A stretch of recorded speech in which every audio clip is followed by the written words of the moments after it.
best car, SUV, or truck, guess what? You're in luck. Frontier Motors is down the street. Got the best deals that can't be beat. Don't overpay, come in today. Doing business the old-fashioned way. Frontier, we got the right price. Frontier, we'll treat you mighty nice. Frontier Motors, low overhead country. Good news, I have the owner of that establishment, Frontier Motors, with us in the studio, ready, willing, and certainly more than able to take any phone inquiries from you. How would you do that? Well, you have to have a phone. 478-3116, 478-3116, and I will connect you with Iven Streckel, who is the owner of Frontier Motors at 230 Beverly Parkway, but currently right here. Good morning, sir. Hey, Don, thanks so much. And we're also videotaping this for our Blab TV customers, so if you're watching this on TV, welcome. The TV show is not a call-in show, but the radio show, like Don said, is. So kind of double duty right now. We're on the AM radio, but also videotaping this. So if you're watching it, again, it's not a live show. We bring the show for the last 22 years to the Pensacola area to tell people that when they are in the market for a car, there's a car dealership in town that's not here just to grab your wallet and sell you a car. We're actually here to help you make the right decision no matter where you're buying. Let's say your neighbor has a car for sale, maybe somebody at work, maybe Craigslist, or maybe a used car dealer down the road has a vehicle for sale. Give us the information on that car as far as the ID number, the miles, the equipment. We will run a history report for you at no charge, which means that you'll get a free Carfax report and a free AutoCheck report. AutoCheck, by the way, is the second largest provider of history reports in the nation, and Carfax is the first. Most people are familiar with Carfax because they do a lot of advertising, and also they're the most expensive, and that's where we come in because it costs almost $43 to run a Carfax report. At Frontier Motors, we provide in the people in the Pensacola community at no charge. Same with AutoCheck. Always run two history reports. Just in case one is wrong, you want to make sure you have a second opinion. The other thing, when we put the ID number in our program that we have, it's called Dealer Socket AAX. We put it in there. It also spits out a price. It tells me what vehicles are like that for sale within the 150-mile radius, or if I can go out further, I can go nationwide if I want, but it defaults to 150 miles. So if you, for example, if your neighbor has a 2018 Chevy Impala for sale, I can put the ID number in there. It'll tell me every Impala that's for sale within a certain radius and what they're going for and the equipment on that car.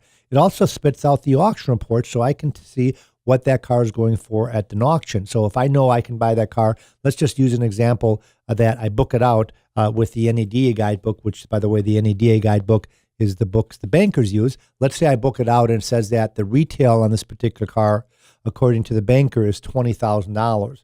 Well, if I can see they're going at the auction for $15,000 on the average, and even though I have to pay some auction expenses, I have to ship the car to Pensacola no matter where I buy it.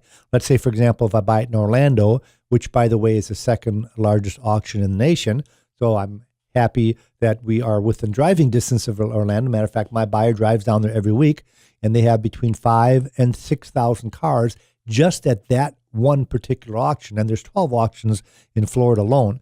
And so he goes there, and I can see that that car, that Impala, is selling for $15,000. So I pay the buyer to buy the car. I pay shipping on the car to get it home. And I pay the auction fee. That's what they charge to buy the car. Let's just say hypothetically that's $1,000. Now I have $16,000 invested. And let's just say hypothetically I mark the car up $2,000. That means I can sell that car for $18,000 and still make a profit. So if the book value on the car is $20,000, I would say the book value in this case is too high. And that's what we call the real value. And that's why you call Frontier Motors, to get the real value of a car, not the book value, not a guesstimate, but really what that car can be sold for. And because we have 400 cars in inventory at all times, a lot of times we have that twin car available. So if you're looking at your neighbor's car, that's a 2018 Impala with 20,000 miles, well, what if I have one on the lot that I can sell for $17,900 and your neighbor's asking the book value, which is $20,000? Well, that doesn't mean you have to run in and buy it from me, which obviously I'd love you to do, but maybe you can use that information to get your neighbor to drop the price. Now, if they won't, then you stop in by me. Or what if it's another dealer that has that car? I'm not telling you not to buy from that dealer. If the history report is good, if the car is in good condition, maybe they're asking retail price or over for that car. You can't get mad at them for asking that. but use the information that we give you to get yourself a deal by saying, hey, I can buy this car at Frontier Motors for $18,000. So you either come to that price or I will go and buy it from them. And about 50% of the time they'll come down, and the other 50% of the time I make a sale. So that's why we get the word out that we're not here just to sell you a car, but that we're here to give you advice. And it can be in other things also. It doesn't have to be necessarily just on the pricing of a car. I had a customer call the other day. Of course, we get lots of calls for the Key Free Carfax report that we've been advertising. But I had a customer call the other day, and they wanted to know how to do a bill of sale. They had a car that they were going to be selling to a private individual, and they wanted to know what they needed to consummate that deal. So these are the things that we're talking about, that when you're in the market for a car, you call Frontier Motors, you're stopping at 230 Beverly Parkway, and we're here to help you. But I think the biggest thing that we do for people is pricing. That's always a nervous thing for people because they don't know what they should pay for a car. If they have a car that they want to trade in, let's say they want to buy a brand new car in Car City, for example, and they have a trade-in. Well, we tell you to stop in it for 15 minutes in Frontier Motors, and in 15 minutes, I can give you a buy bid on your car. You can put that in your back pocket, so when you're going to go buy the brand new car, then you're going to be able to make sure that used car manager doesn't try to, I use the term sometimes as far as stealing your car, but that's not really a good term because they're not going to steal your car, but they can undervalue the car. And sometimes it's not because they're trying to rip you off. Let's say that I give you $20,000 for your car and they're going to give you $17,000. It might not necessarily mean that they're trying to rip you off by $3,000, but it might mean that that particular buyer, which normally would be the used car manager, is not excited about your car. It doesn't make him a bad guy, but maybe he sold 3 of them and lost money on them. So that, there's lots of reasons. I've had already a customer get a bad appraisal because the salesman told them that they were maxed out on the amount of used cars they can put on their lot. So then what they do is they call a wholesaler, a third party, and they get an appraisal. And this happens sometimes also when you go to an exotic car dealership. Let's say, for example, you go to Lexus Mobile, but you've got an F-350 pickup truck. Well, they might not be excited about that F-350 pickup truck on their Lexus lot. So they call a broker, then they ask for an opinion. The broker says, well, this is a $40,000 truck. I would be a buyer at $37,000. So now they're using a $37,000 appraisal. But if you stop at Frontier Motors, you might get that $40,000 appraisal because we sell a lot of F-350 pickup trucks. Now, I'm just using that example. At Frontier Motors, being an independent dealership, we sell every make and model.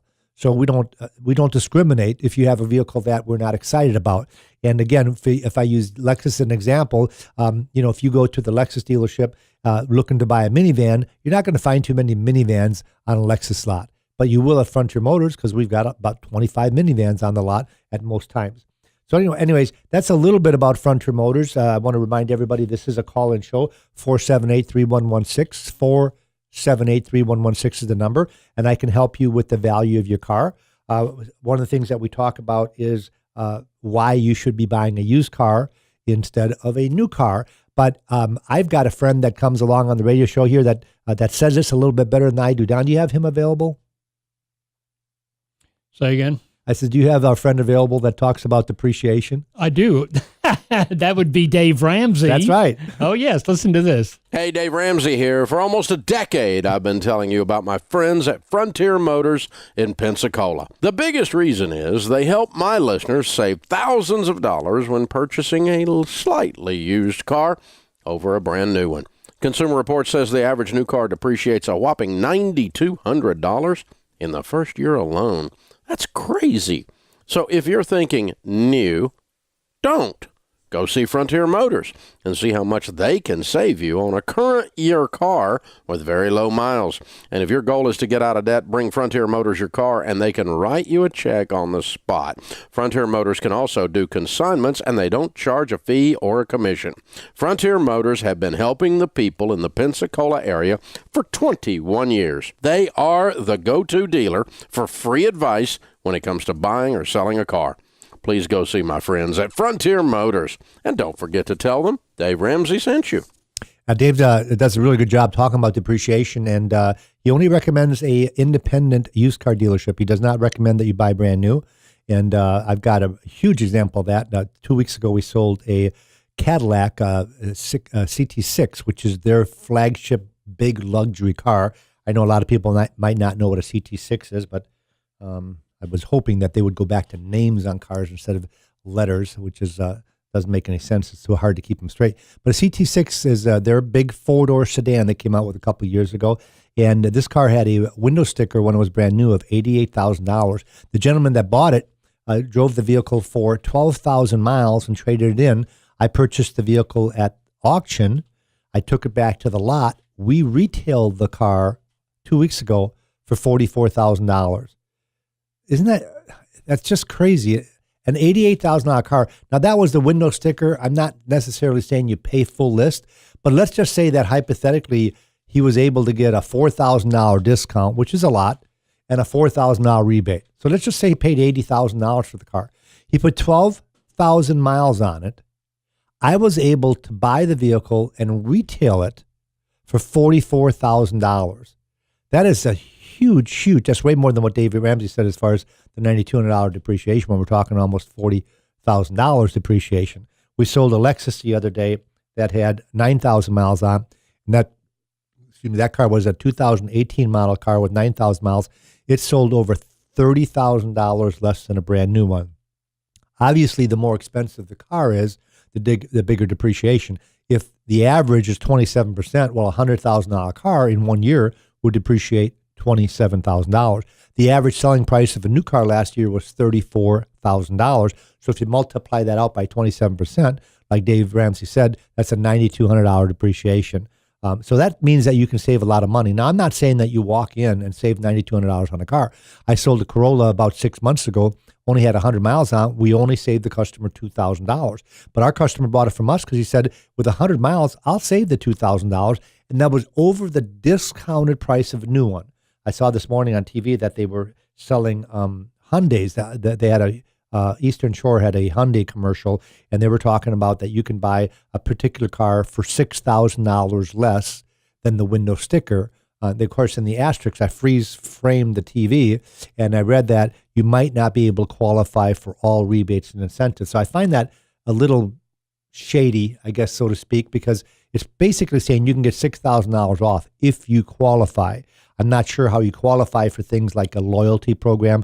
You know how they have these different rebates where they have a first-time buyer rebate. You might have heard of that. When I was selling new cars years ago, I remember they came out with a college graduate rebate. If you were a college graduate, you got extra money off. If you were military, you got extra money off. If you were a farmer, you got extra money off. If you owned a vehicle like the one you were buying, you got extra money off. That's what's called the loyalty program. Well, you don't qualify for all those. But folks, when I buy a car that's 1 year old or 6 months old, I look at all the rebates and incentives to make sure that I can save you a bunch of money even after the deal on the brand new one. Because obviously, they talk about 0% financing. They talk about all these incentives. Well, when the interest rate is so darn low, 0% financing, believe it or not, is not that big of a deal. When you can walk in, I had a bank the other day that was offering financing. They had a special, one of the credit unions, at like 2.5%. Again, the asterisk was if you qualified, you have to have good credit to get that. But 2.5% is very, very small when you're buying, let's say, a $25,000 car over it might be $1,500 of interest when, you can save maybe $5,000 on buying the car 1 year old. And when I talk about cars, you selling, the Frontier Motors selling used cars, we're not necessarily talking about a car with 80,000 miles on. I'll give you a prime example. I have a 2018 Buick Encore on the lot that we just purchased. It has 103 miles. We have a Chevy Trax, which is their small SUV they came out with a couple years ago. If everybody knows what a Chevy Equinox is, the Trax is a little bit smaller than that. I've got one on the lot with 76 miles on it. We have a Ram 1500 with 160 miles on it. A Honda HRV, most people know what a CRV is, but the HRV they came out with a couple years ago because people wanted, they didn't want to buy small sedans. They wanted a small SUV with really good gas mileage, so they came out with a smaller vehicle than an SRV. They called it an HRV. I've got one with 200 miles on it. I've got a Ford Focus hatchback with 200 miles.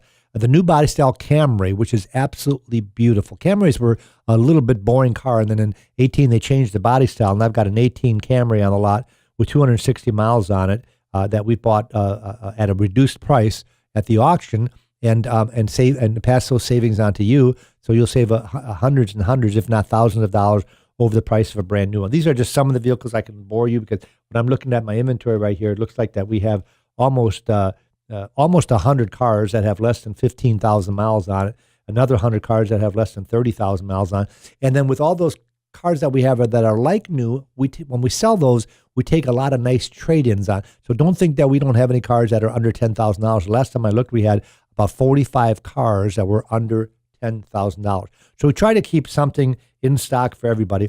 And when we talked about this show, when I started, we talked about the fact that this is a call-in show that you can call if you have a question on what to pay for a particular car, or maybe my opinion, what a good car is, what a bad car is. Again, this is 1370 AM radio, and the phone number here is 478-3116, 478-3116. I want to talk about not just Frontier Motors, but also a little bit what's going on in the industry. And Don and I always have this little quiz, and Don, I know, is going to get this right because we've been doing this for 22 years. Hang of it, And Don has now, about 6 years ago, the program changed because I asked Don always, what's the number one selling vehicle in the USA? Now, about 10 years ago, Don, and I don't know if you remember back this far, but 10 years ago was a car. Do you remember what car that would have been? It was a Honda, wasn't it? That's close. That was like number 4. The Honda Accord was number 4. That's what I was thinking. But about 10 years ago, the Camry, for years and years when we started the show, the Toyota Camry was the number one selling vehicle in the USA. It outsold everything. But about 7 years ago, that changed. And now what is the number one selling vehicle, Don? Ford F-150. Don's got that right. Now, can you get the number 2? I might be able to. I'm going to go with the Silverado pickup. Isn't that interesting? Yeah. 387,000. Ford trucks through the first 10 months of this year, the F-150 sold 600,000 F-150s. The Chevy, 387,000, so quite a bit lower than that, but that put him in number 2. How about number 3? That would be the Ram truck, formerly Dodge. The former Dodge truck, which is now called a Ram. Don, you get the gold star. Yeah. They sold 323,000 Ram trucks, very close to as many Chevrolets, and Chevy used to triple the sales of Ram trucks. But I'll tell you, about 4 years ago, Ram changed their body style. They increased their reliability. They used to be very unreliable. I remember 10 years ago, people would come in, I don't want a Ram truck. They used to have transmission problems in the 80s. Well, they've done away with that. And folks, for those of you that had bought a Ram truck years ago, try them again because they're really, really a neat vehicle. I think one of the nicest driving trucks out there. And, you know, being an independent dealer, folks, if you want the Chevy, we can sell you the Chevy. If you want the Ford, which obviously most people in the U.S., if they buy a truck, Ford is number 1. I got 20 Fords lined up, and I have about 15 Ram trucks sitting right there. But, Don, can you get number 4? What is the number 4? What's the number 4 selling vehicle in the USA as of the last 10 months? I should know this. It's an SUV. I'm going to give you a hint, an SUV, a small SUV. Don't remember. Okay. It's going to be the Toyota RAV4. Toyota RAV4 sold 281,000 for the year.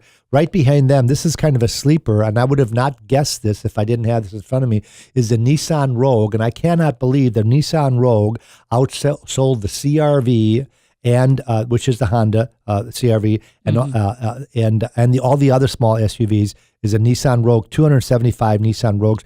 I like the Rogue because they changed the body style, made them real sporty looking, but they're quite a bit less money than the Toyota and then the Honda. And then the number 7 is the Toyota Camry, which is the number 1 selling sedan in the USA. And they say it's in trouble. There was a story today that came out on our business report. Well, when they say in trouble, it's because sales of sedans are down about 37%. Which is huge. Matter of fact, Ford announced about 5 months ago they're not building sedans anymore next year, which means that the Ford Fusion, which I can't figure this out, Don, the Ford Fusion, they sold over 200,000 Ford Fusions. And they can't be profitable? And they're dropping the Ford Fusion. They sold over 200,000 of the Ford Focus, and they're dropping the Ford Focus. They sold 150,000 Ford Fiestas. They're dropping the Fiesta. The only one that I figured they're going to drop is the Ford Taurus, which is a four-door sedan, because they only sold about 50,000 of them, and they're dropping so all of those sedans are cut next year, and they're going to be replaced with smaller or different SUVs. So they're just going to throw more SUVs in the mix. They're just too practical. It just doesn't make any sense. Yeah. I guess, you know, when you think about safety, you think about your kid getting a vehicle. I think that my personal opinion is that an SUV is safer than a vehicle as long as they still all have the 5-star crash rating, because you sit up higher and you have better visibility. The higher you sit, the better visibility that you have. And if you have a SUV, even if it's a small one, if you have a Ford Focus in front of you, you can see past that Ford Focus in case there's something in the road in front of them, which you're not going to be doing if you have a low-slung car. Now, one advantage that they always had in the low-slung cars, the regular cars, is the fact that they were normally going to get you better gas mileage, a little more aerodynamic, better gas mileage, and also they're less expensive. So you can buy a car for quite a bit less money than you can buy an SUV. But what they're doing is they're trying to make these smaller SUVs that are now affordable and get just as good a gas mileage. So like a Camry, for example, a Camry sedan has an average gas mileage of 34 miles a gallon, which is unbelievable. And that's combined city and highway driving. That's really good gas mileage for a sedan. And the Toyota RAV4 is not up there. They're at around 27 or 28 miles a gallon. So that's still quite a bit of a difference when you're talking about 8 or 9 miles per gallon better. But they're making them, now the smaller ones, of course, get just as good a gas mileage. So we're getting off, and the other thing I want to talk about when we talk about the car business is a lot of people put emphasis on safety. And I saw this article in the News Journal a while back, and it says that Buick earns the 2017 top safety sweep. Now, what that means is Buick, according to the National Highway Traffic Safety Administration, is the only make that had all 6 of their models have 5-star crash tests. Even Lexus didn't have that. Toyota didn't have that. Now, they have a lot more models than Toyota. I think Toyota's got like 15 different models, but they had 1 or 2 that didn't make the 5-star rating.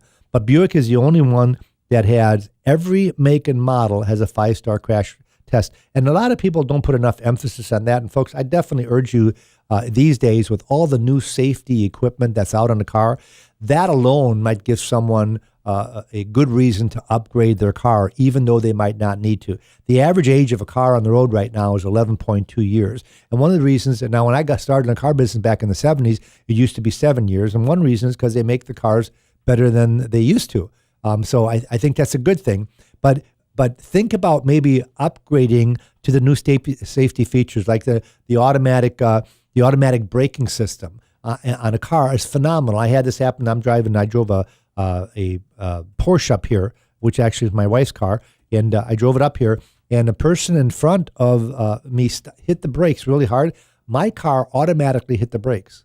It's really a cool feature. And I think I wasn't on the phone or nothing like that. I wasn't texting and driving, but I just wasn't paying as much attention. And the alarm on the car went off before I hit the brakes, which is a really good safety feature. It could save your life. Now they have these laser cruise controls, which are really cool. If you're taking a trip on the expressway and you set your cruise control at 75 miles an hour, if you have a car in front of you that automatically has to hit the brake, let's say one of those semi trucks loses a tire or something, you know what happens to that? The car hits the brakes, your car will automatically hit the brakes. If that car speeds up, your car will speed up to 75 miles an hour. If it slows down to 50 miles an hour, your car will be set, let's say you have it set at 200 feet, your car will be at 200 feet behind the car in front of you. It's a really cool feature. Now, everybody knows what blind spot is. I've got a lot of people, especially older people coming in, that's a must-have feature. It's a little light in the mirror or a little buzzer in the mirror that tells you there's somebody in your blind spot. And I don't consider myself as old as Don, but I've got my neck issue already. That's because you aren't. But I'm catching up, Don. We started the show 22 years ago, and we were 22 years younger. But I'm catching up. Anyways, my neck is not good on the left side, so I use the blind spot all the time where I can see there's somebody next to me without having to turn my neck and looking back. Which also, if you turn your neck and look back, you're taking your eyes off the road for a second, and that's what they're talking about. That a good feature is blind spot. They have falter, but people come in because they change their mind on what they want. And safety features seem to be one of the things that right now I've got people coming in and saying, "I'm here to trade my car because I want the blind spot, I want the backup camera, I want the pedestrian traffic, which means a car stops in case somebody walks in front of you. I want the backup buzzers." These are all features that people are now clamoring for that some of the cars didn't even have available, or that some of the cars have as an option. I know Toyota got smart last year where even their lowly priced Corolla now has those safety features standard, which I think is really cool. But yet their higher line Lexus last year did not have it standard. They do this year, but last year Lexus, you could buy a $45,000 RX 350 and it wouldn't come with the blind spot and the adaptive cruise control and the automatic stop, which now they do. So I think that a lot of the manufacturers are getting on the bandwagon and starting to put these features as standard rather than option. They're not all there yet, but they're getting there. Reliability, folks. Consumers who came out with the most reliable cars, and this has been the same for a long time. This is not the overall pick. Last month or 2 months ago, they picked the overall car being sold as far as a make, and that was Genesis. But this month, they came out with the most reliable car, and the top most reliable car is Lexus, is number one. And it's been number one for years and years and years. Number two is Toyota. Isn't that interesting? Well, Toyota, does everybody know that Toyota owns Lexus? That Lexus is the Highline division of Toyota? I'm not sure. Well, if you didn't, you just learned something. Number three is Mazda. A lot of people don't know that Toyota owns a portion, I think 6 or 7% of Mazda. And they were number three. Last year, they were number 9 for reliability. So if you're looking for an inexpensive, reliable car for your kid or something like that, check out a Mazda. Number 4 is Subaru. And Subaru is also one of the most reliable cars as number 4. And a lot of people don't know that Toyota owns like 19% of Subaru. I didn't know that until I read that a couple months ago. Kia is number 5, the Korean make Kia. I love Kia because they have a great warranty, 5-year, 60,000-mile warranty. And Infiniti is number 4. Audi is Kia is number 5. Infiniti is number 6. Audi is number 7. That's really good for Audi. And BMW is number 8. They used to be very unreliable. They're making the top of the list, folks, top 10. Mini Cooper used to be a crappy car when they came out. 07, 08's not a very good car at all. Guess what? Now they're a good car. So I would recommend a Mini. And Hyundai is the last one for the top 10. Hyundai, by the way, owns a large portion of Kia. I don't know why Hyundai isn't right next to Kia for reliability, but they're not. But they are very reliable at number 10, and they also have a 5-year, 60,000-mile bumper-to-bumper warranty. By the way, folks, the best warranty in the business is now Volkswagen. Volkswagen upped their warranty in 2018 because they had some issues. Everybody knows about the diesel fuel fiasco, but they have a 6-year, 70,000-mile bumper-to-bumper warranty. So if you're thinking about buying a car and keeping it for 6 years, you can buy a Volkswagen, keep it for 6 years, never have to pay for nothing if it breaks because it's all under warranty. We've only got a couple of minutes left, so folks, if I want to let you know that we do have a Facebook page, so like us on Facebook. This show that we're videotaping will also be on YouTube in about a week, so you can go to YouTube and just type in Frontier Motors if you want to see or maybe recommend this show to somebody that is from outside the area. We help people from all over the nation. We have a lot of transients that live here and then they move out of the area. Guess what? They still call Frontier Motors for free advice. I don't care where you live, folks. That free advice, we do that from 8:30 in the morning till 6 o'clock at night. That's Frontier Motors, 400 cars in inventory. Very easy to do business. Thank you for listening. Thank you for watching. Have a great day. Auf Wiedersehen.